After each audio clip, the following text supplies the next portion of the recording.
আজ আমরা দেখতে চলেছি 2022 সালে রিলিজ হওয়া একটি অসাধারণ মুভি, যার নাম হলো মুনম্যান। একবার ভাবুন তো, যদি কোনো মানুষ ভুল করে চাঁদে গিয়ে আটকা পড়ে যায় আর কিছুদিন পরেই তার চোখের সামনেই ধ্বংস হয়ে যায় পুরো পৃথিবী। একসঙ্গে পৃথিবীর সমস্ত মানুষই মারা যায়, পৃথিবী থেকে মুছে যায় মানুষের অস্তিত্ব। বিশাল বড় এক মহাবিশ্ব, কিন্তু শুধুমাত্র চাঁদের উপর আটকা পড়ে আছে একজন মানুষ। তখন সেই মানুষটির পরিণতি কি হতে পারে? এমনই এক ইউনিক একটি কনসেপ্ট নিয়ে তৈরি করা হয়েছে আমাদের আজকের মুভিটি, যেটা শুরু থেকে শেষ পর্যন্ত পুরো গল্পটি অনেক বেশি ইন্টারেস্টিং। তাহলে চলুন ঘুরে আসা যাক চাঁদে আটকা পড়ে যাওয়া একজন মানুষের জীবনের গল্প থেকে। তো গল্পটি শুরু হয় মহাকাশের একটি দৃশ্য দেখিয়ে, যেখানে দেখা যায় যে মহাকাশ থেকে প্রচুর পরিমাণে অ্যাস্ট্রয়েড পৃথিবীর দিকে ধেয়ে আসছে। আর এই অ্যাস্ট্রয়েডগুলো মূলত ছিল চাঁদের জমিনের উপরে থাকা বড় বড় পাথরের টুকরো। তবে এই অ্যাস্ট্রয়েডগুলো পৃথিবীর দিকে ধেয়ে গেলেও এগুলো কোনো মতে পৃথিবীর পাশ কাটিয়ে চলে যায়। কিন্তু যদি ভুল করেও কোনোভাবে একটি অ্যাস্ট্রয়েড পৃথিবীতে গিয়ে পড়ে, তাহলে হয়তো পুরো পৃথিবী একদম ধ্বংস হয়ে যাবে। আর এই বিষয়টি যখন পৃথিবীর সমস্ত বিজ্ঞানীরা জানতে পারে, তখন তারা পৃথিবীকে বাঁচানোর জন্য বিভিন্ন পদক্ষেপ নিতে শুরু করে। তারা দীর্ঘদিনের অনেক প্ল্যান এবং রিসার্চ মোতাবেক একটি সিদ্ধান্ত নেয়।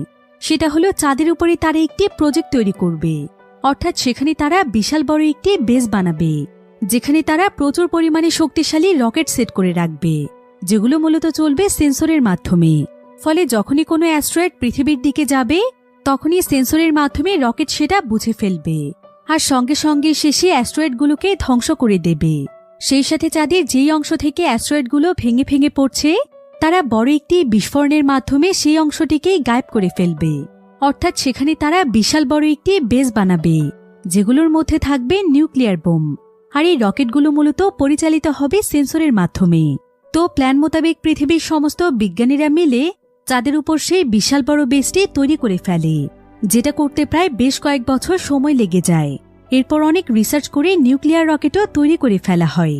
অর্থাৎ তারা এখন তাদের এই প্রজেক্টে পুরোপুরিভাবে সফল, যার ফলে পৃথিবীর প্রত্যেকটি জায়গাতে মানুষ তাদের এই সাফল্যকে উদযাপন করছিল। এবার আমরা এখানে দোসান নামক একটি ছেলেকে দেখতে পাই। দোসান পেশায় ছিল একজন অ্যাস্ট্রোনট। যদিও আজকে তার সহকর্মীরা সেলিব্রেশনে ব্যস্ত ছিল, কিন্তু সেসব দিকে তার কোনো মনোযোগই ছিল না, বরং তার মনোযোগ ছিল তাদের ক্যাপ্টেন সোহির দিকে।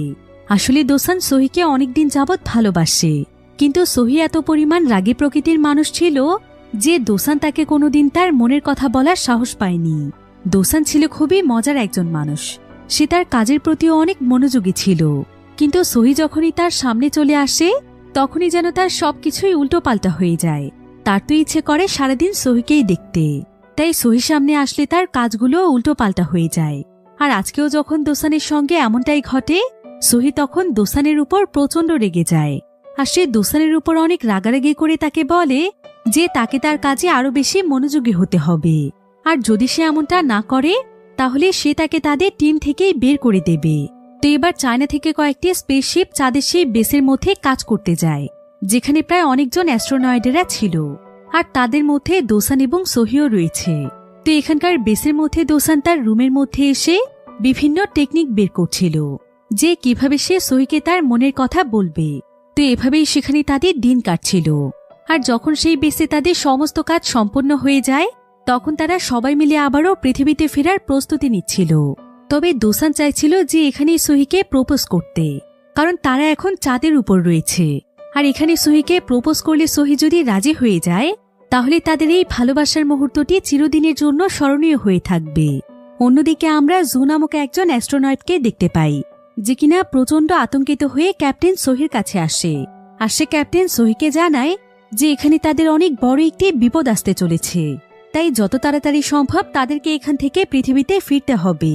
এবার ক্যাপ্টেন সোহি একটু খবর নিয়ে জানতে পারে যে যেই সমস্ত অ্যাস্ট্রয়েডগুলো পৃথিবীর দিকে যেত, সেগুলো এখন সরাসরি চাঁদের দিকেই ধেয়ে আসছে। আর ধারণা করা হচ্ছে যে অ্যাস্ট্রয়েডগুলো অনেক বড় আকৃতির হবে, অর্থাৎ একবার অ্যাস্ট্রয়েড পড়তে শুরু করলে তারা সবাই মারা যাবে। আর এখন তাদের কাছে শুধুমাত্র 30 মিনিটের মতো সময় আছে। তাই সোহি এই বিষয়টি জানার পরেই সরাসরি স্পেস স্টেশনে খবর দিয়ে দেয়। আর সে সবাইকে তাদের জিনিসপত্র গুছিয়ে পৃথিবীর দিকে রওনা হতে বলে, এবং সে নিজেও তার সঙ্গীদেরকে নিয়ে প্রস্তুতি নিতে থাকে। চারিদিকে সবাইকে সতর্কবার্তা দিয়ে দেয়া হয় যার ফলে দেখা যায় যে মুহূর্তের মধ্যেই প্রত্যেকটি মানুষই তাদের নিজ নিজ গাড়িতে চড়ে নিজেদের রকেটের দিকে যাচ্ছিল। কিন্তু এই ব্যাপারে আবার দোসান কোনো কিছুই জানত না। সে আসলে তার কানে হেডফোন লাগিয়ে চিঠি লিখছিল, যার ফলে তার কানে বাহিরের কোনো আওয়াজই পৌঁছচ্ছিল না। এমনকি কম্পিউটারের ওয়ার্নিং অ্যালার্মের দিকে তার কোনো নজরই ছিল না। কিন্তু ঠিক এমন সময় সেখান থেকে একটি রকেট টেক অফ করলে দোসানের হঠাৎ করে সেই রকেটটির দিকে চোখ পড়ে যায়, যার ফলে মুহূর্তের মধ্যে সে বুঝতে পারে যে এখানে বড় কোনো বিপদ ঘটতে চলেছে। আর সে এখানে ওয়ার্নিং অ্যালার্মও দেখতে পায়, যার ফলে সেও যত তাড়াতাড়ি সম্ভব তার অ্যাস্ট্রোনয়েডের গেট আপ নিয়ে নেয়। এরপর সে দ্রুত তার গাড়িতে চড়ে তার রকেটটির কাছে যাওয়ার চেষ্টা করছিল। সে যত স্পিডে সম্ভব গাড়িটিকে ততটাই স্পিডে চালাচ্ছিল, কারণ এখন তার হাতে সময় ছিল খুবই কম। কিন্তু তারপরে এখনো এখানে প্রায় 6টি রকেট উপস্থিত রয়েছে, যেটা দেখে দোসান অনেক খুশি হয়ে যায়। আর সে ভাবতে থাকে যে তার এখন আর কোনো চিন্তা নেই, তাই সে এবার নিশ্চিন্তে রকেটটির দিকে যেতে থাকে। কিন্তু ঠিক এমন সময় দেখা যায় যে এবার একসঙ্গে প্রায় 5টি রকেট টেক অফ করেছে, অর্থাৎ এখন সেখানে শুধুমাত্র আর একটি রকেটই রয়েছে। এবার দোসান অনেক ভয় পেয়ে যায়, আর সে তার টিমের সঙ্গে যোগাযোগ করার আপ্রাণ চেষ্টা করে যাতে করে তারা তাকে ফেলে না যায়। কিন্তু কোনোভাবেই তাদের সঙ্গে যোগাযোগ করা সম্ভব হয় না। আর এখন দোসানের হাতে খুবই অল্প সময় ছিল, কারণ কিছুক্ষণের মধ্যেই চাঁদের উপর অ্যাস্ট্রয়েড পড়তে শুরু করবে। তাই দোসান রকেটটির কাছে দ্রুত পৌঁছানোর জন্য তার রাস্তা খুঁড়িয়ে ফেলে। কিন্তু কিছু দূর যাওয়ার পরেই দেখা যায় যে রাস্তার মধ্যে বিশাল বড় একটি গর্ত রয়েছে।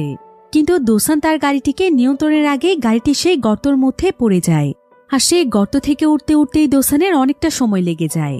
আর ততক্ষণে সেখানে যে শেষ একটি রকেট ছিল সেই রকেটটিও টেক অফ করে ফেলে। অর্থাৎ সবাই চলে যেতে পারলেও দোসান এখানেই আটকা পড়ে যায়।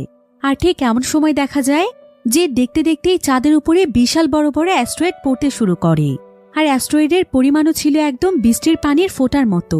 দোসান তখন অ্যাস্ট্রয়েডের হাত থেকে বাঁচার জন্য দৌড়তে শুরু করে। আর সে তার সামনে আরো বড় একটি গর্ত দেখতে পেলে সে সেই গর্তের মধ্যেই আশ্রয় নেওয়ার জন্য দৌড়ে যেতে থাকে।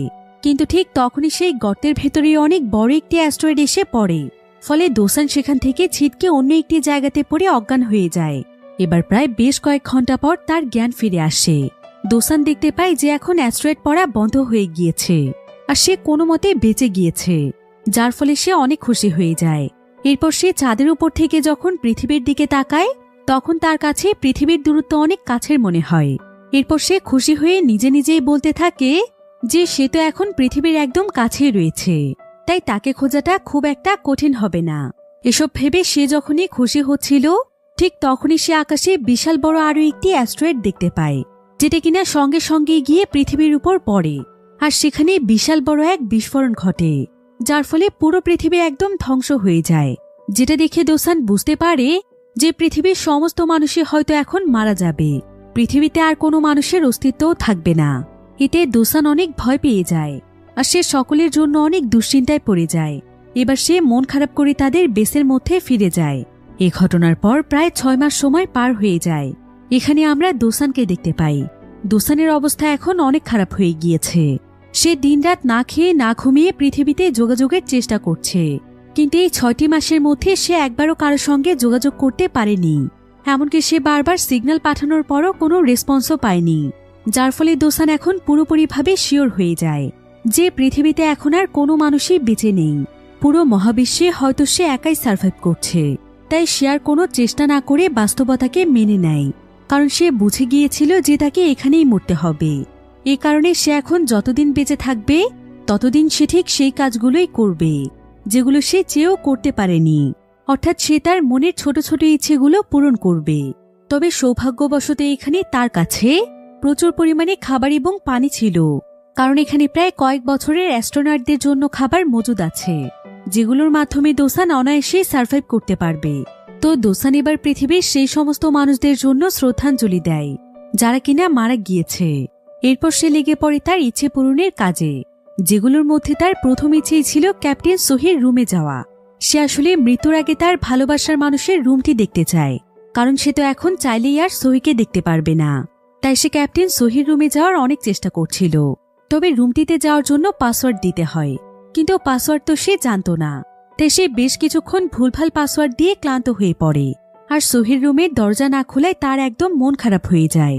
এবার তার দ্বিতীয় ইচ্ছে ছিল চাঁদের জমিনের উপর স্কেটিং করা, তাই সে তার সমস্ত জিনিসপত্র নিয়ে রেডি হয়ে বেস থেকে বেরিয়ে সোজা মাটির উপরে গিয়ে দাঁড়ায়। এরপর সে বরফের উপর যেভাবে স্কেটিং করে ঠিক সেভাবেই সেখানে স্কেটিং করার চেষ্টা করছিল। কিন্তু চাঁদের মাটি হচ্ছে বরফের চাইতে একদমই আলাদা, তাই স্কেটিং করতে তার অনেক সমস্যা হচ্ছিল। সে কোনোভাবেই চাঁদের মাটির উপরে স্কেটিং করতে পারছিল না। কিন্তু একটানা প্রায় বেশ কয়েকদিন চেষ্টার পর সে অবশেষে কোনোমতে স্কেটিং শিখে যায়, যার ফলে এখানে সে তার বেশিরভাগ সময়ই কাটাতো স্কেটিং করে। তবে সোহির রুমে যাওয়ার স্বপ্ন তার এখনো ছিল, তাই সে প্রতিনিয়ত নতুন নতুন পাসওয়ার্ড দিয়ে সোহির রুমে যাওয়ার চেষ্টা করত। কিন্তু আজকেও যখন অনেক চেষ্টার পরেও দরজা খুলতে পারছিল না, তখন সে প্রচণ্ড রেগে যায়। আর এমন সময় তার মাথায় একটি আইডিয়া আসে। সে সঙ্গে সঙ্গে সেখানে ছোটখাটো বিস্ফোরণের মাধ্যমে দরজাটি খুলে ফেলে, যার ফলে সে অনেক খুশি হয়ে যায়। এরপর সে সোহির রুমটিকে ভালোভাবে দেখে, যেখানে সোহির একটি ছবিও ছিল। এবার সে নিজেও একদম ফ্রেশ হয়ে যায়, আর সে সোহির একটি ছবিকে তার সামনে বসায়। সে আসলে সোহির ছবির সঙ্গে একটি ডেটের আয়োজন করেছে, আর তাই সে এমন একটি ভাব করছিল যেন তার সামনে সোহি বসে আছে। এবার সে সোহিকে সস এগিয়ে দেওয়ার জন্য যাচ্ছিল, কিন্তু ভুলবশত তার হাত থেকে সোহির চেহারায় একটু সস গিয়ে পড়ে। আর দোসান যখন সোহির চেহারার দিকে তাকায়, তখন সে নিজের অজান্তেই সোহির ছবির মধ্যে কিস করে দেয়। তবে এমন সময় দেখা যায় যে স্পেস স্টেশনে আরও একটি নতুন স্পেস স্টেশন তৈরি করা হয়েছে, যেটা কিনা ছিল মূলত তাদের হেডকোয়ার্টার। আর সেই হেডকোয়ার্টার থেকে দোসানকে তার টিমের সবাই দেখছিল। অর্থাৎ পৃথিবী আসলে একদম ঠিক আছে, পৃথিবীর সমস্ত মানুষেরাও বেঁচে আছে। আর দোসানকে বাঁচানোর জন্য তার টিম মেম্বাররা অনেকদিন ধরেই চেষ্টা চালিয়ে যাচ্ছে। এবার দোসানের এমন কর্মকাণ্ড দেখে সবাই সেখানে তাদের মাথা নিচু করে ফেলে। তবে ক্যাপ্টেন সোহি যখন এটা দেখতে পায়, তখন সে তো একদম অবাক হয়ে যায়, কারণ সে কোনোদিন কল্পনাও করতে পারেনি যে দোসান তাকে ভালোবাসে। তবে সিগন্যালের সমস্যার কারণে তারা শুধুমাত্র দোসানকে দেখতে পাচ্ছে, কিন্তু দোসানের সঙ্গে তারা কোনোভাবেই কথা বলতে পারবে না। এখন ক্যাপ্টেন সোহি এখানে দোসানকে অনেক কুল মুডেই দেখছিল, আর তাকে দেখে বোঝাই যাচ্ছিল যে সে অনেক ভালো আছে, অর্থাৎ সে বিপদমুক্ত। তাই সোহি আপাতত তাকে রেস্কিউ করার মিশনটি ক্যান্সেল করে দেয়। কিন্তু ঠিক তখনই সেখানে তাদের চেয়ারম্যান ইয়াং চলে আসে, আর সেখানে তাদের সবাইকে বলে যে দোসান যেভাবে চাঁদের বেসের মধ্যে সার্ভাইভ করছে, গভর্নমেন্ট থেকে তার কাছে অর্ডার এসেছে যে সেটা একটানা 1 মাস লাইভ টেলিকাস্টের মাধ্যমে পৃথিবীর মানুষকে দেখাতে। কারণ দোসান যেভাবে সার্ভাইভ করছে সেটা পৃথিবীর সবার জন্যই অনুপ্রেরণা। তাই তার এই জীবনযাত্রা পৃথিবীর মানুষের মনে সাহস যোগাবে, কারণ সে মৃত্যুর ভয়কে পেছনে ফেলে বেঁচে থাকার চেষ্টা করছে। আর পৃথিবীর এমন ভয়ানক পরিস্থিতিতে এটা মানুষের জন্য অনুপ্রেরণা। আসলে সেদিন পৃথিবীতে যে অ্যাস্ট্রয়েডটি ধসে পড়েছিল, সেটা পৃথিবীর প্রায় 30% অংশকে ধ্বংস করে দিয়েছে, কারণ এই 30% অংশ পুরোপুরিভাবে পানির নিচে চলে গিয়েছে।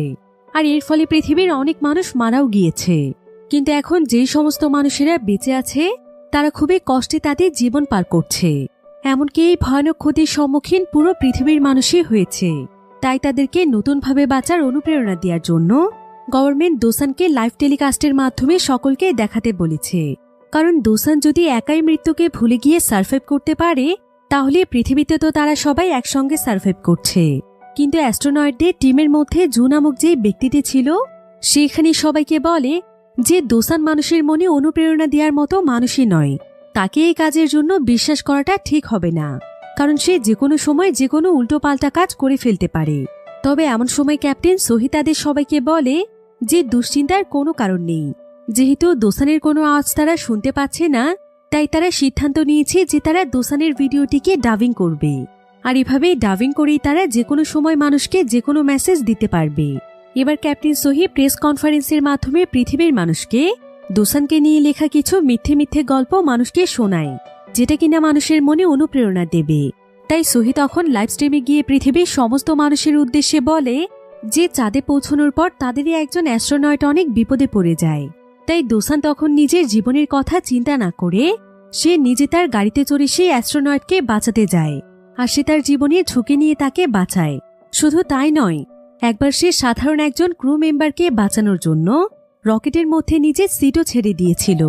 তো দোসানের ব্যাপারে এমনই কিছু উদাহরণ মানুষের সামনে উপস্থাপন করে সে সবাইকে জানায় যে দোসান কিভাবে চাঁদে আটকা পড়েছে, আর সে এখনো ভাবছে যে পৃথিবী ধ্বংস হয়ে গিয়েছে, কিন্তু তারপরও সে নিজের মতো করে বেঁচে থাকার চেষ্টা করছে। আর এই পুরো বিষয়টি একটানা 1 মাস তাদের সবাইকে দেখানো হবে। যে কিভাবে একজন মানুষ নিশ্চিত মৃত্যু জেনেও এতটা হাসি খুশি ভাবে নিজের বাকি সময়গুলো কাটাতে পারে। এবার দেখতে দেখতেই চাঁদের মধ্যে দোসানের 196টি দিন পার হয়ে যায়। আর দোসান আজকে কিছুটা অসুস্থ বোধ করছিল। আর এখানে মেডিসিন রাখা আছে বেসের ওয়্যার হাউসে। তাই দোসান মেডিসিন আনার জন্য বেসের ওয়্যার হাউসে চলে যায়। অন্যদিকে আমরা অ্যাস্ট্রোনয়েডদের অফিস দেখতে পাই, যেখানে নতুন একজন ব্যক্তিকে ভাড়া করে নিয়ে আসা হয়েছে। তার নাম হচ্ছে ফ্লুটিস। সে হচ্ছে একজন ভয়েস ওভার আর্টিস্ট। আসলে এই ব্যক্তির মাধ্যমেই দোসানের ভয়েসকে ডাবিং করা হবে। তবে সে এখানে আসার পর তাকে কোনো ধরনের স্ক্রিপ্ট দেয়া হয় না। অন্যদিকে আমরা দোসানকে দেখতে পাই, যে কিনা মেডিসিন নেয়ার জন্য ওয়্যার হাউসে এসেছে। কিন্তু এখানে আসার পর সে দেখতে পায় যে একটি পর্দার পেছনে কেউ একজন রয়েছে। শেফ দেখে দোসান মনে করে যে সেখানে কোনো মেয়ে রয়েছে, হয়তো তার মতোই তার কোনো সঙ্গী সেখানে আটকা পড়েছে। তাই দোসান তখন খুশি হয়ে তার সঙ্গে কথা বলতে শুরু করে।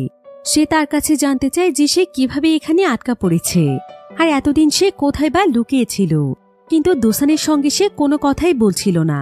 তাই দোসান কথা বলতে বলতে সোজা তার সামনে চলে যায়। আর সে দেখতে পায় যে এখানে আসলে কোনো মানুষ নয়, বরং বিশাল বড় একটি ক্যাঙ্গারু শুয়ে রয়েছে। আর সে শুয়ে শুয়ে বিভিন্ন ধরনের খাবার খাচ্ছে। অন্যদিকে ঠিক এমন সময় এখানকার লাইভ স্ট্রিম চালু করে দেয়া হয়। আর সেখানকার ক্যামেরা সোজা গিয়ে ফোকাস করে ক্যাঙ্গারুর উপর, যেটা দেখতে পায় ভয়েস আর্টিস্ট ফ্লুটিস। আর সে মনে করে যে ক্যাঙ্গারুর ভয়েসে হয়তো তাকে ডাবিং করতে হবে। তাই ক্যাঙ্গারুটি ঠিক যেভাবেই তার মুখ নাড়াচ্ছিল, ফ্লুটিসও ঠিক ক্যাঙ্গারুর আওয়াজ বের করে সেভাবেই ডাবিং করছিল। কারণ সে এখনো সম্পূর্ণ বিষয়টি শোনেইনি, যার ফলে মুহূর্তের মধ্যেই সিরিয়াস একটি লাইভ স্ট্রিম অনেক ফানি হয়ে যায়। আর সহিও পড়ে যায় মহাবিপদে। সে বুঝতে পারছিল না যে এই পরিস্থিতি সে কিভাবে সামলে নেবে। তো সে এখানে কোনো মতে ফ্লুটিসকে থামানোর চেষ্টা করে, কিন্তু ততক্ষণে অনেক দেরি হয়ে গিয়েছিল। কারণ প্রায় বহু মানুষই লাইভ স্ট্রিম অলরেডি দেখতে শুরু করেছে, যার ফলে সঙ্গে সঙ্গে সহি এবং জোকে চেয়ারম্যান ডেকে পাঠায়। আর সে তাদেরকে তাদের এত বড় একটি ভুলের জন্য অনেক বকাবকি করে এবং যেভাবেই হোক এই সম্পূর্ণ পরিস্থিতি সামলে নিতে বলে। চেয়ারম্যান তাদেরকে আরও জানায় যে চাঁদের বেসের মধ্যে যে ক্যাঙ্গারুটি রয়েছে সেটা আসলে তাদের রিসার্চ টিমেরই একটি ক্যাঙ্গারু। এই ক্যাঙ্গারুটির নাম হচ্ছে কং। আসলে চাঁদের আবহাওয়াতে একটি প্রাণী কিভাবে টিকে থাকতে পারে সেটার উপর রিসার্চ করার জন্যই তাকে নিয়ে যাওয়া হয়েছিল, কিন্তু ভুলবশত তাকে তারা সেখানেই রেখে এসেছে। এরপর জানা যায় যে তারা ফ্লুটিস নামক যে ভয়েস ওভার আর্টিস্টকে নিয়ে এসেছে সে আসলে কোনো প্রফেশনাল ভয়েস ওভার আর্টিস্ট নয়, বরং সে সোশ্যাল মিডিয়ায় বিভিন্ন প্রাণীর ভয়েসে ডাবিং করে থাকে। তাই সহি এবার সিদ্ধান্ত নেয় যে তারা দোসানের ভিডিওগুলো ডাবিংয়ের মাধ্যমে নয়, বরং গল্প আকারে মানুষের সামনে উপস্থাপন করবে। অন্যদিকে আমরা কংকে দেখতে পাই, সে একের পর এক সেখানে বিভিন্ন জিনিসপত্র খেয়েই চলেছে। দোসান অনেক চেষ্টা করেও তাকে তার নিয়ন্ত্রণে আনতে পারেনি। সে তার সামনে লোহার একটি হাতিয়ার নিয়ে এসে দাঁড়ায় আর সে তাকে ভয় দেখানোর চেষ্টা করে, কিন্তু কংই তখন তার কাছ থেকে হাতিয়ারটি নিয়ে নেয়। আর সে 1 সেকেন্ডের মধ্যেই এই লোহার হাতিয়ারটিকে বাঁকা করে ফেলে। দোসান বুঝতে পারে যে কংয়ের সঙ্গে শক্তিতে সে পারবে না। তাই দোসান কংকে তার নিয়ন্ত্রণে আনার জন্য সে অনেক খুঁজে খুঁজে সেখান থেকে একটি লেডিস ক্যাঙ্গারুর পোশাক বের করে। এমনকি সে কাগজ দিয়ে একটি ক্যাঙ্গারুর মুখোশ বানিয়ে নেয়। এরপর পোশাকটি পরে সে কংকে তার দিকে আকৃষ্ট করার চেষ্টা করে। আর ঘটেও ঠিক এমনটাই। কং আকৃষ্ট হয়ে তার কাছে আসলে সে দোসানের মুখোশটি খুলে ফেলে। আর মুখোশটি খুলে দোসানকে দেখতে পেয়ে সে তাকে প্রচন্ড জোরে লাথি মারে। এরপর সে তাকে অনবরত মারতেই থাকে। এদিকে এই সমস্ত দৃশ্য দেখছিল দোসানের টিম মেম্বাররা। আর ফ্লুটিস তো এখানে দোসানের ব্যাপারে সকলকে বলা তো দূরের কথা, বরং সে দোসানের কর্মকাণ্ড দেখে হাসতে হাসতে পাগল হয়ে যাচ্ছিল। এবার সহি তার টিম মেম্বারদের সঙ্গে বসে সবকিছুর ব্যাপারে প্ল্যান করছিল যে কিভাবে তারা কাজগুলো ঠিকমতো পরিচালিত করবে। কিন্তু ঠিক এমন সময় সেখানে জু এসে তাদেরকে বলে যে চাঁদে নাকি দোসান এবং কংয়ের মধ্যে বিশাল বড় একটি ফাইট হতে চলেছে। তারা দুজন নাকি একে অপরকে চ্যালেঞ্জ করেছে। এখন এই ফাইটিং ম্যাচের খবরটি জানতে পেরে সবাই অনেক এক্সাইটেড হয়ে যায়। দর্শকরা তো তাদের দুজনকে দেখার জন্য অধীর আগ্রহে বসেছিল। আর সহি এবং তার টিম দেখতে চাইছিল যে দোসান আসলে কি করতে যাচ্ছে। এবার কিছুক্ষণের মধ্যেই দোসান এবং কংয়ের মধ্যে ফাইট শুরু হয়ে যায়। দোসান বিভিন্নভাবে কংকে হারানোর চেষ্টা করছিল। এমনকি সে তাকে একটি গান নিয়ে ধাও করছিল, যেটার ভেতর থেকে ছোট ছোট বল বের হয়। এতে করে যেন চারিদিকে একদম তোলপাড় শুরু হয়ে যায়। তাদের দুজনের মধ্যে প্রচন্ড রকমের লড়াই হচ্ছিল। দোসান তো এক পর্যায়ে রাগ করে কংকে এমন জোরে একটি থাপ্পড় দেয় যে কং তখন তাকে থাপড় দিয়ে তার গাল একদম লাল করে ফেলে। যদিও কং প্রথমে ভয় পাওয়ার অভিনয় করে, কিন্তু কিছুক্ষণ পরে সে তার সামনে এসে তাকে এমন জোরে একটি লাথি মারে যে সে সঙ্গে সঙ্গে ছিটকে পড়ে সেখানে অজ্ঞান হয়ে যায়। দোসানের এই অবস্থা দেখে সোহি অনেক ভয় পেয়ে যায়, আর সে যেভাবেই হোক সেখানে কানেকশন তৈরি করে দোসানের সঙ্গে কথা বলার চেষ্টা করে। সে বিভিন্নভাবে দোসানকে সিগন্যাল পাঠায়। এবার কয়েক ঘন্টা পর দেখা যায় যে দোসান তার জ্ঞান ফিরে পেয়েছে, আর জ্ঞান ফিরে পাওয়ার সঙ্গে সঙ্গে দোসান তার স্ক্রিনে দেখতে পায় যে তার সঙ্গে তাদের স্পেস স্টেশন থেকে কেউ যোগাযোগের চেষ্টা করেছে।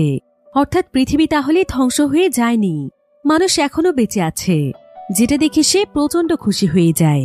সে তো খুশিতে এখানে কাঁদতে শুরু করে, যদিও সে তাদের কারো কথাই শুনতে পাচ্ছিল না। কিন্তু সবাই যে বেঁচে আছে এটাই তার সবচাইতে বড় আনন্দ ছিল।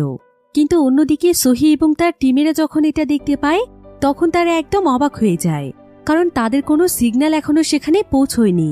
তাহলে দোসান কিসের সিগন্যাল পাচ্ছে? আসলে কংয়ের লেজের সঙ্গে লেগে একটি ডিভাইস নড়ছিল, যেটার প্রতিফলনই কম্পিউটার স্ক্রিনে দেখা যাচ্ছে। অর্থাৎ এখনো সোহিরা দোসানের সঙ্গে যোগাযোগ করতে পারেনি, অর্থাৎ এখনো তারা তার জন্য স্পেসশিপ সেখানে পাঠাতে পারবে না। এদিকে মারামারি করতে করতে কংও অনেক ক্লান্ত হয়ে গিয়েছিল। তো দোসান যখন এখানে কাঁদছিল তখন কংয়ের অনেক মায়া হয়। সে তখন দোসানের পাশে এসে দাঁড়ায়।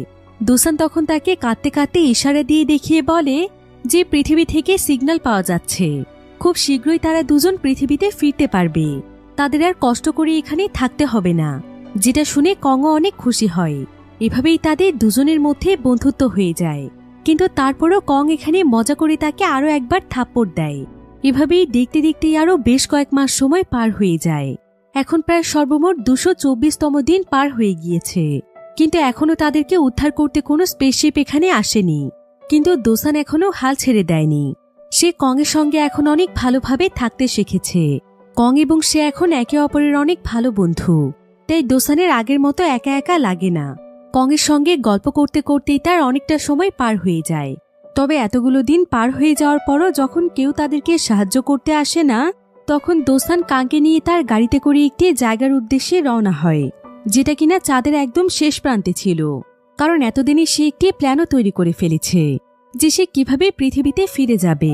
তারা আসলে ভাঙা একটি অ্যাপোলো 18-এর কাছে পৌঁছতে চাইছিল, আর সেটার মাধ্যমে তারা লুনাস নামক একটি স্পেস স্টেশনে যাবে, যেখানে হয়তো পুরাতন কোনো স্পেসশিপ থাকতে পারে, যেটার মাধ্যমে সে হয়তো পৃথিবীতে পৌঁছতে পারবে। এবার দেখতে দেখতেই দোসান সেই জায়গাতে চলে যায়, আর সৌভাগ্যবশত সেখানে অনেক পুরাতন একটি স্পেসশিপ ছিল। এটা দেখে দোসান অনেক খুশি হয়ে যায়। তবে স্পেসশিপটি লুনাস নামক একটি এআই ডগ ছিল, যেটা কিনা মূলত স্পেসশিপ পরিচালনার এআই অ্যাসিস্ট্যান্ট হিসেবে কাজ করে থাকে। তাই সে তার কাছে থাকে একটি ডিভাইসের মাধ্যমে যেভাবেই হোক লুনাসকে খুঁজে বের করার চেষ্টা করছিল। আর রকেটটি অনেক পুরাতন হয়, রকেটের অনেক জিনিসই নষ্ট ছিল। দোসান তখন কংকে নিয়ে কোনোমতে স্পেসশিপটিকে তাদের বেছে নিয়ে আসে। এরপর সে স্পেসশিপটিকে ঠিক করার কাজে লেগে পড়ে। সে প্রথমে স্পেসশিপটির যে সমস্ত ভাঙা অংশ ছিল সেগুলোকে আস্তে আস্তে বদলাতে শুরু করে। তবে স্পেসশিপটির সবচাইতে বড় সমস্যা ছিল স্পেসশিপটির স্পেসক্রাফটে। তবে কোনো সাধারণ অ্যাস্ট্রোনয়েডের পক্ষে এটাকে ঠিক করা সহজ ব্যাপার ছিল না। কিন্তু দোসান এখানে তার বিভিন্ন আইডিয়া ব্যবহার করে কোনোমতে স্পেসক্রাফটটিকেও ঠিক করে ফেলে। আর এই পুরো বিষয়গুলো দেখছিল সোহি এবং তার টিম মেম্বাররা। দোসানের এমন ট্যালেন্ট দেখে তারা একদম অবাক হয়ে যায়। সোহি তখন সঙ্গে সঙ্গেই দোসানের ফাইল চেক করে, আর সে জানতে পারে যে দোসান আসলে একজন ফ্লাইট ইঞ্জিনিয়ার ছিল, তাই তার এই সমস্ত ব্যাপারে বেসিক নলেজ অনেক বেশি ভালো। এদিকে দোসান স্পেসশিপ ঠিক করতে করতে একটি বিষয় জানতে পারে, সেটা হলো স্পেসশিপটি অনেকদিন আগে ভেঙে যাওয়ার ফলে এখন এই স্পেসশিপটির ধারণ ক্ষমতা মাত্র 20 পাউন্ড। অর্থাৎ এই স্পেসশিপটির মাধ্যমে দোসান একাই ট্রাভেল করতে পারবে। সে কংকে তার সঙ্গে নিয়ে যেতে পারবে না, তাই সে কংকে তার গাড়িতে উঠিয়ে সেখান থেকে একটু দূরে রেখে আসে। তবে সে যখন ফিরে আসছিল ঠিক তখনই পেছন থেকে কং আবার তার সঙ্গে এসে বসে। অর্থাৎ কং কোনোভাবেই তাকে একা ছাড়ছে না। তাই এখন দোসানকে কোনো না কোনো উপায় বের করতে হবে, যাতে করে স্পেসশিপটির ধারণ ক্ষমতা বাড়ানো যায়। ঠিক তখনই তার মাথায় একটি আইডিয়া আসে। তার চাঁদের মধ্যে থাকে একটি হাতিয়ারের কথা মনে পড়ে যায়, যেটাকে সে স্পেসশিপের প্রোটোটাইপ ইঞ্জিন হিসেবে ব্যবহার করতে পারবে। আর সেটার ভেতর প্রচুর পরিমাণে নিউক্লিয়ার রয়েছে। তাই সেই হাতিয়ারটিকে নিয়ে আসাটা অনেক বেশি ঝুঁকিপূর্ণ ছিল, কারণ যে কোনো সময় বিস্ফোরণ ঘটতে পারে। তাই দোসান কংকে রেখে একাই শেষে হাতিয়ারটিকে আনতে যেতে চায়। কিন্তু এই ঝুঁকির বিষয়টি বোঝার পরও কংও তার সঙ্গ দিতে চায়। তাই এবার তারা দুজন মিলে বেরিয়ে পড়ে হাতিয়ারটিকে আনতে। অন্যদিকে সোহি অ্যাস্ট্রোনয়েট জুয়ের কাছে জানতে চাইছিল যে দোসান যেই কাজটি করতে চাইছে সেটা সফল হবে কিনা।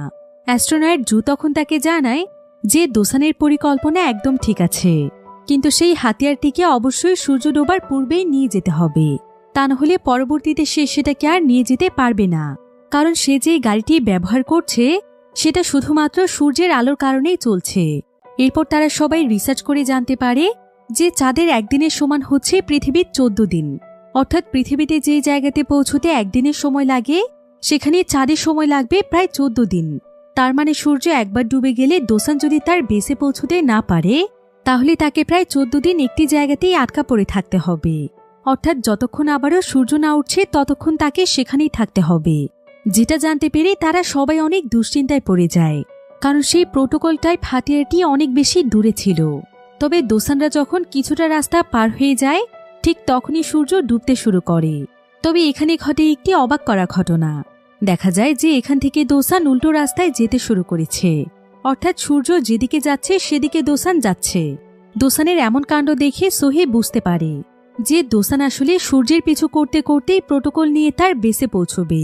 আর এটা করলে তার হাতে প্রায় 41 দিনের মতো সময় থাকবে। অর্থাৎ তাকে এখন একটানা প্রায় 41 দিন পর্যন্ত ড্রাইভ করে প্রোটোকল আনতে হবে। তবে শুরুর দিকে দোসান এবং কং অনেক মজা করতে করতে এই রাস্তাগুলো পার হচ্ছিল, আর যাওয়ার পথে তারা দুজন মিলে কয়েক ঘন্টা করে বিশ্রামও নিচ্ছিল। এভাবে করতে করতে একটানা প্রায় অনেক দিন সময় পার হয়ে যায়। তবে ড্রাইভ করতে করতে দোসান এখন অনেক ক্লান্ত হয়ে পড়েছিল। তাই দোসান এবং কং একে অপরকে একটি রশির সঙ্গে বেঁধে ফেলেছিল, যাতে করে দোসান ঘুমিয়ে পড়লে কং তাকে জাগিয়ে তুলতে পারে। এভাবেই প্রায় একটানা বেশ কয়েকদিন ড্রাইভ করার পর তারা কোনো মতে সেই প্রোটোকল ইঞ্জিন পর্যন্ত পৌঁছে যায়। আর সেখানে গিয়ে দোসান যখন সবকিছু চেক করছিল, কং তখন একটি বাটনের সামনে গিয়ে অনবরত বাটনটিকে প্রেস করছিল। তবে সৌভাগ্যবশত এটা ছিল একটি ইঞ্জিন চেকের বাটন, তাই তারা অনেক বড় বিপদের হাত থেকে বেঁচে যায়। যার ফলে দোসান এবার রেগে গিয়ে কংকে সেখানকার একটি রুমের মধ্যে বন্দি করে ফেলে, কারণ সে যে কোনো সময় বিপদ ঘটিয়ে ফেলতে পারে। এবার দোসান সেই প্রোটোকল টাইপ ইঞ্জিনটিকে নিয়ে রওনা হয়, আর তার গাড়ির পেছনে কংয়ের সেই রুমটি লাগানো ছিল। তখন সেখানকার রাস্তাগুলো এবড়ো থেবড়ো হওয়ার কারণে গাড়ির সেই অংশটি আলাদা হয়ে যায়, যেটার ভেতর কং ছিল। কিন্তু দোসান যখন এই বিষয়টি বুঝতে পারে তখন অনেক বেশি দেরি হয়ে যায়। দোসান অনেক দূরে চলে আসে, আর সে যদি এখন আবারও কংকে ফিরিয়ে আনার জন্য যায় তাহলে যে কোনো মুহূর্তে সূর্যের আলো তার নাগালের বাইরে চলে যেতে পারে। তাই কং সবকিছু ভুলে সামনে এগিয়ে যাওয়ার সিদ্ধান্ত নেয়, আর সে অনেকটা রাস্তা চলেও আসে। কিন্তু তার কংয়ের জন্য অনেক বেশি মায়া হচ্ছিল, কারণ কং একটি প্রাণী হলেও তারও তো জীবন আছে। তাই সে তার জীবনের পরোয়া না করে সঙ্গে সঙ্গে গাড়ি ঘুরিয়ে ফেলে। আর এই সবকিছু দেখতে পাচ্ছিল পৃথিবীর মানুষেরা। কংয়ের এমন উদারতা দেখে তারা সবাই অনেক ইমোশনাল হয়ে যায়। এবার অনেকটা পথ পাড়ি দেওয়ার পর দোসান কংয়ের কাছে পৌঁছে যায়। অন্যদিকে সোহি এবং তার টিম সবকিছু রিসার্চ করে বুঝতে পারে যে দোসান এবং কং এখন সময় থাকতে থাকতে বেসে পৌঁছতে পারবে না। তাই সোহি তার টিমকে যত তাড়াতাড়ি সম্ভব লুনাস নামক সেই এআই অ্যাসিস্ট্যান্টটিকে খুঁজে বের করতে বলে, কারণ এটার ব্যাটারির মাধ্যমে দোসান বেস পর্যন্ত পৌঁছতে পারবে। অন্যদিকে আমরা দোসান এবং কংকে দেখতে পাই একটানা এত সময় ধরে ড্রাইভ করার ফলে তারা দুজনই অনেক বেশি ক্লান্ত হয়ে পড়েছিল। তবে তারা দুজনই একসঙ্গে জেগে থাকার চেষ্টা করছিল। কিন্তু কিছুক্ষণ পরে সূর্য ডুবে যায়। তাদের কাছে এখন আর মাত্র 5 ঘন্টার ব্যাকআপ ব্যাটারি ছিল, কিন্তু এই 5 ঘন্টায় কোনোভাবেই বেস পর্যন্ত পৌঁছানো সম্ভব ছিল না। অন্যদিকে আমরা লুনাসকে দেখতে পাই। সোহি তাদের স্পেস স্টেশন থেকে লুনাসকে অ্যাক্টিভ করে দিয়েছিল, তাই লুনাস এখন দোসানদেরকে খুঁজছে। কিন্তু লুনাসের এখন পাওয়ার সেভিং মোড অ্যাক্টিভ ছিল, যার ফলে কিছু দূর যাওয়ার পরেই তার পাওয়ার বন্ধ হয়ে যায়। আর সঙ্গে সঙ্গে লুনাস অনেক বড় একটি গর্তের মধ্যে গিয়ে পড়ে, যেটা দেখে পৃথিবীর সবাই একদম হতাশ হয়ে যায়। অন্যদিকে সূর্য ডুবে যাওয়ার ফলে দোসান এবং কং ঠান্ডায় একদম জমে যাচ্ছিল, যার ফলে তারা গাড়িটিও ঠিকমতো চালাতে পারছিল না। তাই তারা দুজন মিলে বাইরে এসে বসে থাকে।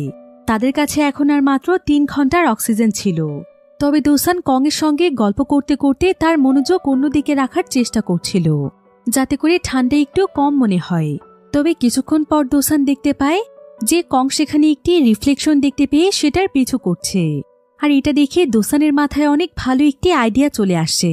সে তখন এক মুহূর্ত সময় নষ্ট না করে তার গাড়ির এক পাশের একটি দরজা ভেঙে ফেলে, যেটা কিনা একদম ফ্ল্যাট ছিল। সে আসলে এটাকে একটি স্কেটার হিসেবে ব্যবহার করবে। তো দোসান এবার কংকে একটি রশির সাহায্যে এটার সঙ্গে বেঁধে ফেলে। এরপর সে একটি রিফ্লেকশন তৈরি করে কংয়ের সামনে সেই রিফ্লেকশনটি ফেলে। এবার সেই রিফ্লেকশনটিকে কং যেমনভাবে মুভ করছিল, কং ঠিক সেভাবেই সেদিকেই চলছিল। আর কং এতটা দ্রুত গতিতে চলছিল যেটার গতি তার গাড়ির চাইতে প্রায় কয়েক গুণ বেশি ছিল।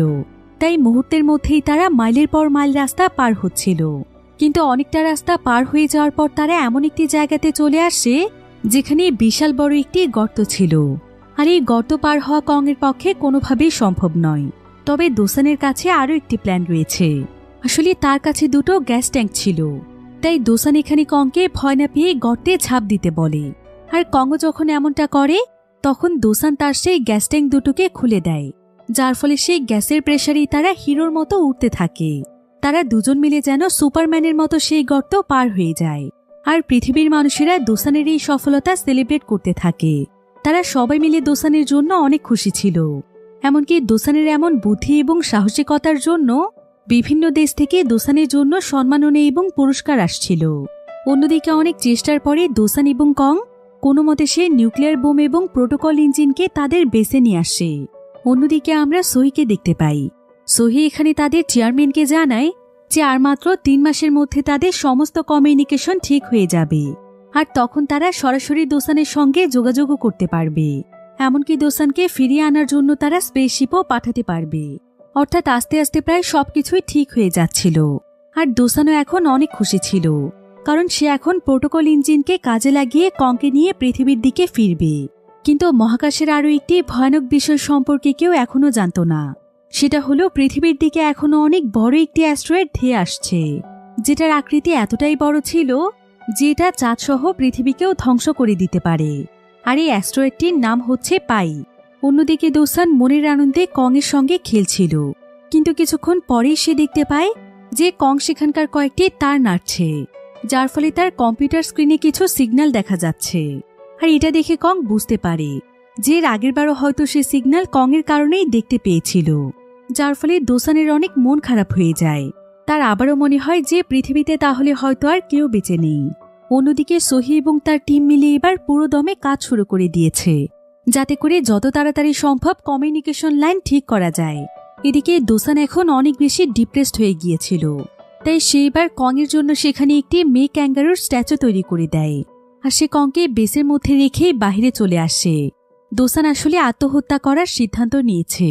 তবে অন্যদিকে সহি যখন এই বিষয়টি জানতে পারে তখন সে লাইভ স্ট্রিমের মাধ্যমে পৃথিবীর সমস্ত মানুষের কাছে অনুরোধ করে যে তারা যে যেখানে আছে প্রত্যেকেই যেন ফ্ল্যাশলাইট অন করে চাঁদের দিকে মারে, যাতে করে যেভাবেই হোক দোসান বুঝতে পারে যে পৃথিবীতে এখনো মানুষ বেঁচে আছে। এবার দোসান যখনই আত্মহত্যা করার জন্য তার স্যুটটি খুলে ফেলছিল, ঠিক তখনই সে পৃথিবীর বিভিন্ন জায়গা থেকে আলো আসতে দেখতে পায়। এতে সে বুঝতে পারে যে পৃথিবীতে এখনো মানুষ বেঁচে আছে। দোসান খুশিতে কাঁদতে কাঁদতে সেখানে হাঁটু গেড়ে বসে পড়ে। আর তার মাঝে আবারও আত্মবিশ্বাস ফিরে আসে। তাই সে পুরো দমে কমিউনিকেশন লাইন ঠিক করার কাজে লেগে পড়ে। আর অনেক চেষ্টার পর কোনো মতে সে নিজেই কমিউনিকেশন লাইন ঠিক করে ফেলে, যার ফলে তার সঙ্গে শহীদের টিমের কানেকশন তৈরি হয়ে যায়।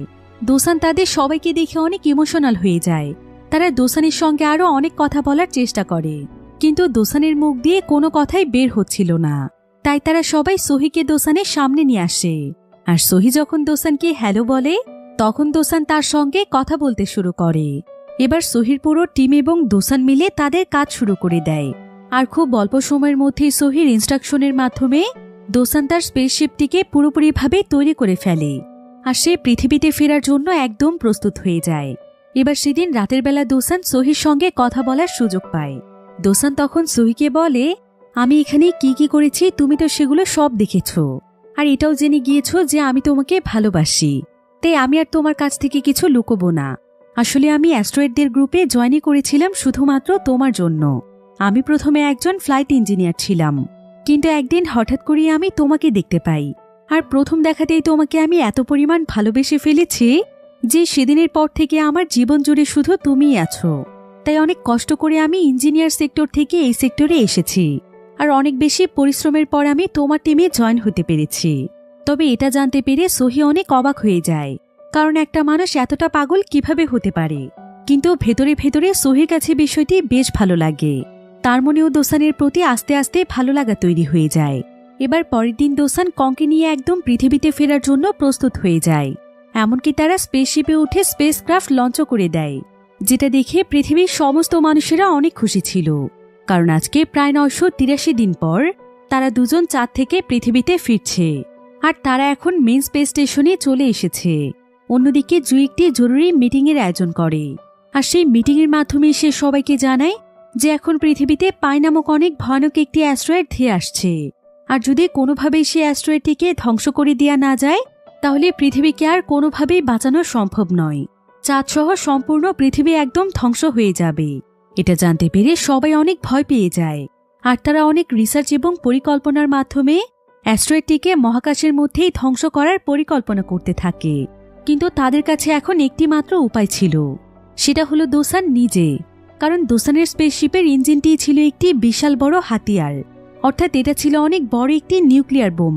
তাই একমাত্র দোসানই পারবে সেই বোমটিকে সোজা অ্যাস্ট্রয়েডটির মধ্যে নিয়ে যেতে। কিন্তু একটি বিষয় সম্পর্কে তারা সবাই জানত, যে এই কাজটি করতে গেলে দোসান কোনোভাবেই বাঁচবে না। কারণ বোমটি যখনই অ্যাস্ট্রয়েডটিকে ধ্বংস করে দেবে তখন সেই বিস্ফোরণের সঙ্গে দোসানও মারা যাবে। এখন একমাত্র দোসানই পারবে পৃথিবীর মানুষকে বাঁচাতে। তাই চেয়ারম্যান সোহিকে দোসানকে এই বিষয়টি জানাতে বলে। যদিও সোহি এই বিষয়টিতে মোটেও রাজি ছিল না, তারপরেও পৃথিবী এবং পৃথিবীর মানুষের জীবনের কথা চিন্তা করে সে দোসানকে বিষয়গুলো জানাতেই যাচ্ছিল। কিন্তু তার আগেই দোসান তাকে জানায় যে সেই কাজটি করতে রাজি। আসলে সোহি যখন চেয়ারম্যানের সঙ্গে কথা বলছিল তখন সেখানে তাদের মাইক্রোফোন অন করা ছিল, যেটার মাধ্যমে দোসান সবকিছু শুনে ফেলেছে। তাই দোসান এখন নিজের জীবন দিয়ে হলেও পৃথিবীকে বাঁচাবে। কিন্তু সোহি তাকে এমনটা কিছুতেই করতে দিতে চাইছিল না। তবে দোসান ভালোভাবেই জানত যে এটাই তার সোহির সঙ্গে শেষ কথা। তাই সেখানে সোহিকে বলে যে সে সবসময় সোহিকে মন থেকে ভালোবেসেছে। তাই সে চায় সোহি যেন সবসময় খুশি থাকে। যদি আজ তার কিছু হয়েও যায় তাহলে সে যেন তার জন্য একদম মন খারাপ না করে। সে যেন নতুনভাবে তার জীবন শুরু করে, আর তাকে যেন সে তার মনের একটি কোণাতে একটু জায়গা দেয় এবং কোনোদিন যেন তাকে ভুলে না যায়। এটাই হবে তার জীবনের সবচাইতে বড় প্রাপ্তি। এই বলেই দোসান কংকে একটি ছোট্ট স্পেসশিপে বেঁধে ফেলে। তবে দোসান জানত যে সে শেষবারের মতো কংকে দেখছে, তাই সে কাঁদতে কাঁদতে কংকে বিদায় জানায়। আর সে তাকে মন থেকে ধন্যবাদ দেয়, কারণ জীবনের সবচাইতে কঠিন সময়ে সে কংকে তার পাশে পেয়েছে। কংও এখানে অনেক ইমোশনাল হয়ে যায়। সে কোনোভাবেই দোসানকে ছেড়ে কোথাও যেতে চাইছিল না, কিন্তু দোসান তাকে স্পেসশিপে করে পৃথিবীর দিকে পাঠিয়ে দেয়। অন্যদিকে পৃথিবীর সমস্ত মানুষদেরকে একটি বাংকারে নিয়ে আসা হয়, যাতে করে তারা সবাই সুরক্ষিত থাকতে পারে। এবার দোসান প্রচুর পরিমাণে অ্যাস্ট্রয়েডের মধ্যে এসে পড়ে, যার ফলে ধাক্কা খেয়ে তার স্পেসশিপটি ঘুরতে থাকে। দোসান তখন স্পেসশিপ থেকে নিউক্লিয়ার বোমটিকে আলাদা করে ফেলে। এরপর সে এটার ভেতর থেকে বেরিয়ে এসে সোহিকে বলে লাইভ স্ট্রিম অন করতে, যেখানে পৃথিবীর সমস্ত মানুষেরা তাকে দেখছিল। এবার দোসান পৃথিবীর সবাইকে অনেক ধন্যবাদ জানায় তাকে এতটা ভালোবাসার জন্য। সে তার পুরো জীবনে এত ভালোবাসা কোনোদিনও পায়নি, তাই সে সকলের কাছে অনেক বেশি কৃতজ্ঞ। এসব বলে দোসান সেখানে একটি গান গাইতে শুরু করে, আর সোহি এই গানটি শুনতে পেয়ে অনেক ইমোশনাল হয়ে যায়, কারণ এই গানটি ছিল সোহির সবচাইতে প্রিয় একটি গান। এবার দোসান তার নিউক্লিয়ার বোম নিয়ে সেই পাই নামক অ্যাস্ট্রয়েডটির একদম কাছে চলে আসে। কিন্তু সোহি কোনোভাবেই এই মিশনটি কমপ্লিট করতে প্রস্তুত ছিল না। তাই দোসান তখন সোহিকে তার মনে সাহস জোগাতে বলে, আর বলে সবকিছু ভুলে গিয়ে শুধুমাত্র মানুষের কথা ভাবতে। এরপর দোসান সোহির পছন্দের সেই গানটি গাইতে গাইতে পৃথিবীর মানুষকে বাঁচাতে তার মৃত্যুর দিকে এগিয়ে যায়। এদিকে আজকে দোসানের জন্য পৃথিবীর প্রত্যেকটি মানুষের চোখেই অশ্রু ঝরছিল। অন্যদিকে দোসান হাসি মুখে অ্যাস্ট্রয়েডটির একদম কাছে চলে যায়। কিন্তু সোহি এখানে কিছুতেই নিউক্লিয়ার বোমের বাটনটি প্রেস করছিল না।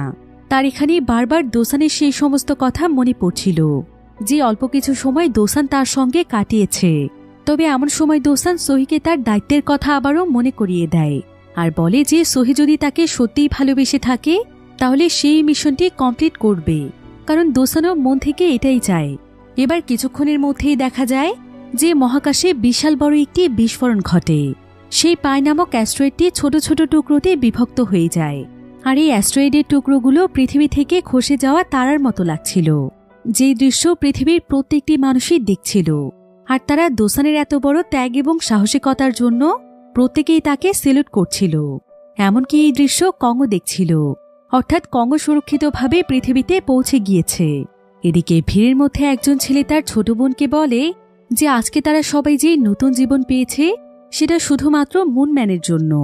এবার দেখতে দেখতে প্রায় 10 বছর সময় পার হয়ে যায়। দোসানের অবদান এবং মানুষের কঠোর পরিশ্রমের ফলে পৃথিবীর সবকিছু এখন একদম স্বাভাবিক হয়ে গিয়েছে। এখানে লিসি নামক অ্যাস্ট্রয়েডদের নতুন চেয়ারম্যান জানায় যে প্রায় 10 বছর পর মানুষ আজকে আবারও চাঁদে যাওয়ার উদ্দেশ্যে রওনা হয়েছে। সহিও তার পুরো টিমের সঙ্গে চাঁদে যাচ্ছে। আর যখন সে চাঁদে গিয়ে ল্যান্ড করে তখন সে তার কল্পনায় সেখানে দোসানকে দেখতে পায়। আর তাকে দেখে সহি সেখানে প্রচণ্ড কাঁদছিল। সহি আসলে আজও দোসানকে ভুলতে পারেনি। এবার সহি চাঁদের উপর দাঁড়িয়ে পৃথিবীর দিকে তাকায়, আর তার পাশেই দাঁড়িয়েছিল দোসান, যাকে সে কল্পনায় দেখছিল। সহি তখন দোসানকে পৃথিবীর দিকে দেখিয়ে বলে, ওই যে পৃথিবীর চারিপাশে গোল কিছু তারা দেখছো, সেগুলো হচ্ছে সে অ্যাস্ট্রয়েডের ধ্বংসাবশেষ, যেখানে তুমিও জড়িয়ে আছো। আর পৃথিবী শেষ হয়ে যাওয়ার আগ পর্যন্ত এভাবেই তোমার স্মৃতিগুলো পৃথিবীর চারিদিক জুড়ে থাকবে, আর তুমি জুড়ে থাকবে আমার মনে। এভাবেই একটি হৃদয়স্পর্শী এন্ডিংয়ের মাধ্যমে গল্পটি এখানেই শেষ হয়ে যায়।